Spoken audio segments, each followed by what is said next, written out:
नागपूरच्या एसबीएल कंपनीत भीषण स्फोटात 17 कर्मचाऱ्यांचा मृत्यू. मुख्यमंत्री देवेंद्र फडणवीस यांनी दिले सखोल चौकशीचे आदेश.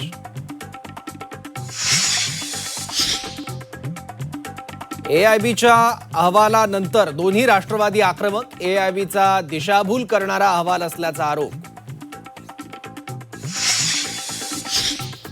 मेळघाट संघर्ष आणि कर्जमाफीच्या आठवणीसाठी बच्चू कडूंची पदयात्रा सुरू. 9 मार्चला अमरावतीतील चिखलदऱ्यात होणार समारोप.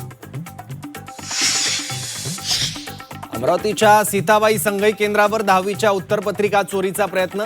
भरारी पथकाची कारवाई. गट शिक्षण अधिकाऱ्यांसह कर्मचाऱ्याला अटक. मुंबई विजयदुर्ग रोरो सेवेला सुरुवात. मत्स्य व बंदरे विकास मंत्री नितेश राणेंच्या हस्ते सेवेचं लोकार्पण. मुंबई सिंधुदुर्ग प्रवास अवघ्या 6 तासांवर.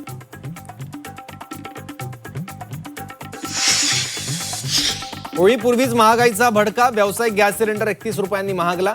19 किलोच्या सिलेंडरसाठी मोजावे लागणार 1720 रुपये.